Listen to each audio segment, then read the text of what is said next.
الحمدللہ رب العالمین والصلاة والسلام علی رسولہ الکریم اما بعد رب اشرح لی صدری ویسر لی امری واحلل عقدۃ من لسانی یفقہوا قولی۔ تو چلیے شروعات کرتے ہیں ہم پہلی حدیث سے، قرب قیامت پیش آنے والے حالات اور ابواب الفتن میں سے آج کی جو پہلی حدیث ہے وہ یہ ہے کہ قیامت کے قریب لوگ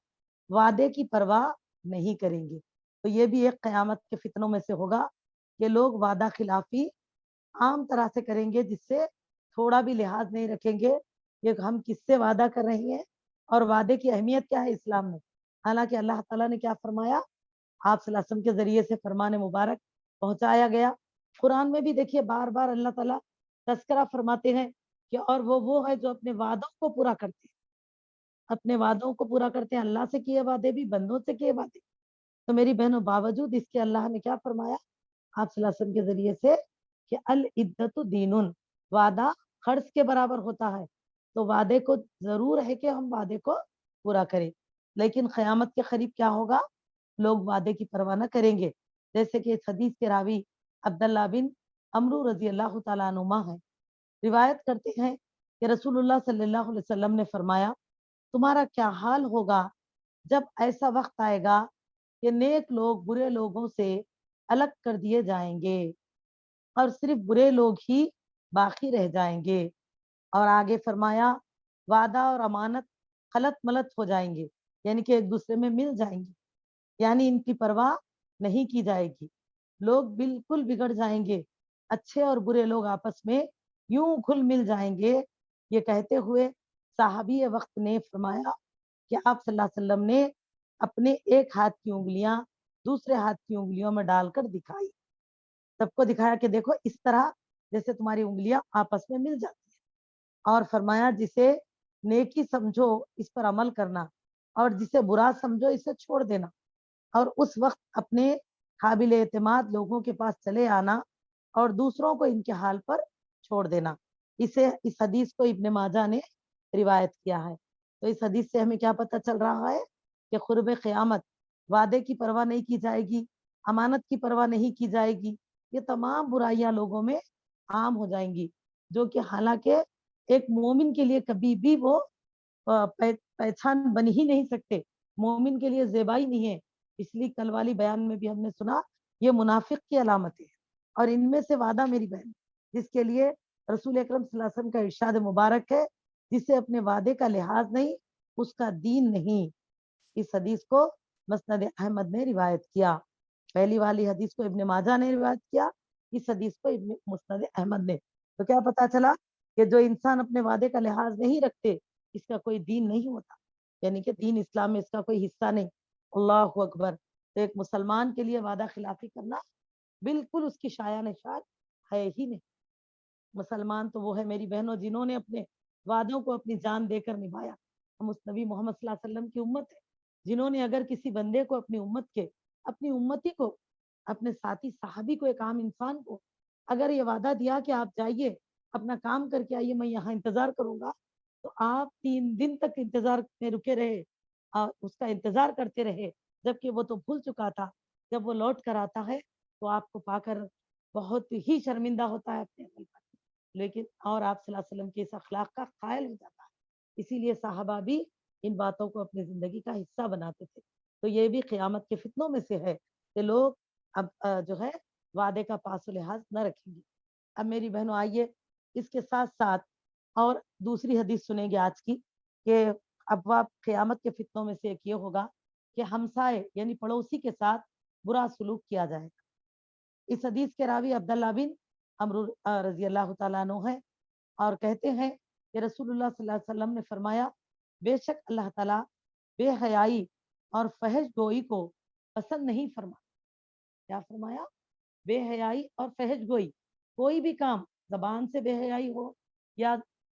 جسم کر بے حیائی کرنا ہو، یا بے حیائی کو دیکھنا ہو، کوئی بھی چیز، یا بے حیائی کی باتوں کا سننا، تو بے حیائی کے تمام کام اللہ تعالیٰ پسند نہیں کرتے۔ اور فرمایا فحش کو بھی، یعنی کہ ننگی اور گندی باتوں، گندی چیزوں کو بھی اللہ پسند نہیں فرماتے۔ یا راوی یہ بھی فرماتے ہیں کہ آپ صلی اللہ علیہ وسلم نے یوں فرمایا کہ اللہ تعالیٰ بے حیائی اور فحش کو فحش گو سے بغض رکھتے ہیں، ایسے انسانوں سے جو بے حیا اور فحش گو ہوتے ہیں، یعنی کہ گندی اور ننگی باتیں کرنے کے عادی ہوتے ہیں، خواہ وہ اپنے دوستوں میں، اپنے ہم عمر ساتھیوں میں کیوں نہ ہو، اور یہ مرد ہو یا عورت ہو، لڑکا ہو یا لڑکی، اللہ تعالیٰ ایسوں کو پسند نہیں کرتے، اور فرمایا قیامت قائم نہیں ہوگی یہاں تک کہ بے حیائی اور فحش گوئی عام ہوگی۔ اللہ اکبر، یعنی کہ بے حیائی عام ہو جائے گی، جس میں آج ہم دیکھ رہے ہیں میری بہنوں، پردوں کا، کپڑے کا معاملہ اور بے پردگی کا معاملہ، اور اسی طرح سے آپ دیکھیے کہ فحش گوئی، یعنی کہ جیسے دیکھیے ایک ہی حال میں گھر کے پورے اہل خانہ بیٹھے ہیں، جس میں ضعیف بھی ہے، نوجوان بھی ہے، کم عمر بچے بھی ہے، پھر ایسے سیریل سے فلمز دیکھے جا رہے جس میں پورا ننگا پنا ظاہر کیا جا رہا، لیکن نہ بڑوں کو غیرت ہے، نہ نوجوانوں کو عزت کا خیال ہے، نہ چھوٹوں کو اس سے منع کیا جا رہا، تو کیا ہوا، یہ فحش کو قبول کر لینا ہو گیا، اللہ اکبر، تو لہٰذا یہ عام ہو جائیں گی اور خط رحمی کی جائے گی، جس کا خلاصہ ہم نے پچھلی حدیث میں سنا ہے کہ رحم کے رشتوں کو معمولی بات پر کاٹ دیا جائے گا، اور کہا جائے گا کہ ہم کو تو اس کی پرواہ نہیں۔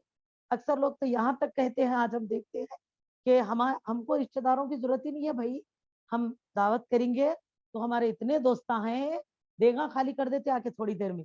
اور اگر ہم مر جائیں تو جنازہ اٹھانے والوں کی بھی کمی نہیں ہے، تو جانے دیجیے، رشتہ داروں کی مجھے ضرورت ہی نہیں ہے۔ تو جس چیزوں کو اللہ نے جوڑا ہے اس کا توڑنا بہت بڑا گناہ ہے، تاکہ ان سے ہم کو دکھ ملے، تکلیف ملے، پھر بھی ہم ایسی باتیں نہیں کر سکتے، احتیاط ضرور برتیے لیکن ایسی باتیں نہیں کہنا۔ اور میری بہنوں، ہم سائے سے برا سلوک کیا جائے گا، یعنی کہ پڑوسی کے ساتھ برا سلوک کرنا، پڑوسیوں کو تکلیف دینا، یا پڑوسیوں کی چیزوں پہ قبضہ کرنا، یا پڑوسیوں کو کسی طرح کی بھی مشقتوں میں مبتلا کرنا، یا پڑوسیوں کو بدنام کرنا، یہ تمام چیز پڑوسیوں کے ساتھ برا سلوک کیا جائے گا۔ خائن کو امانت دار کہا جائے اور امانت دار کو خائن کہا جائے، اسے مسند احمد نے روایت کیا، یعنی کہ یہ حال ہو جائے گا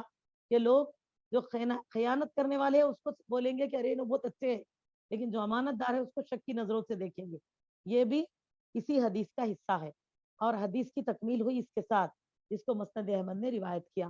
میری دینی بہنوں، یاد رکھیے کہ پڑوسی کے حقوق کے بارے میں آپ صلی اللہ علیہ وسلم نے ارشاد فرمایا ہے کہ واللہ، یعنی اس کا معنی ہوتا ہے قسم اللہ کی، وہ شخص مومن نہیں۔ اللہ کے نبی صلی اللہ علیہ وسلم نے کیا فرمایا کہ لیس بمومن، یعنی کہ وہ شخص مومن نہیں ہے، کیا فرما رہے واللہ، یعنی کہ اللہ کی قسم وہ شخص مومن نہیں، ایسا 3 مرتبہ فرمایا آپ صلی اللہ علیہ وسلم نے۔ فرمانے کے بعد آپ نے آگے فرمایا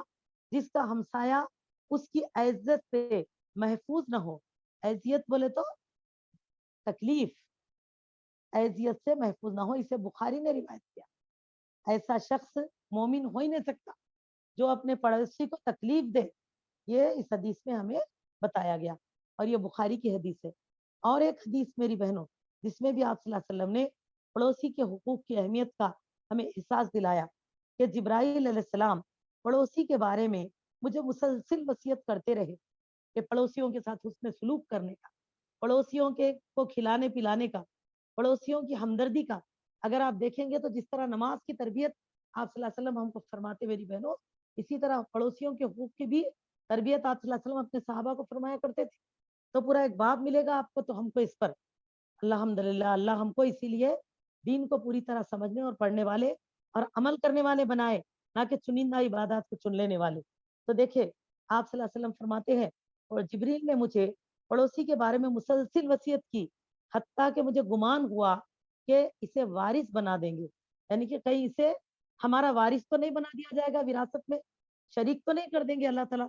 تو میری عزیزو، اس سے احساس کر سکتے پڑوسیوں کا ہم پہ کیا حق ہے۔ اس حدیث کو بخاری نے روایت کیا ہے۔ تو لہٰذا قرب قیامت لوگ پڑوسیوں کے حقوق کو یعنی کہ قدر نہیں کریں گے، الٹا پڑوسیوں کو تکلیف دیں گے۔ ہاں میری بہنوں، اپنے گھر کا کچرا جھاڑ کر پڑوسی کے گھر کے آگے سرکا دینا بھی پڑوسی کو تکلیف دینا ہے،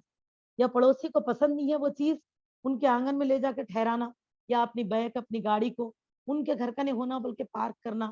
یا کسی طرح کی نازیبہ حرکتیں، اپنے گھروں میں کوئی فنکشن ہو رہا اس کی وجہ سے پڑوسیوں کو تکلیف دے رہے ہم، یہ بھی گناہ ہے، یہ سب پڑوسی کو تکلیف دینے میں آتا۔ تو آپ سوچیے آج ایسے چیزوں کی ہم پرواہ کر رہے ہیں؟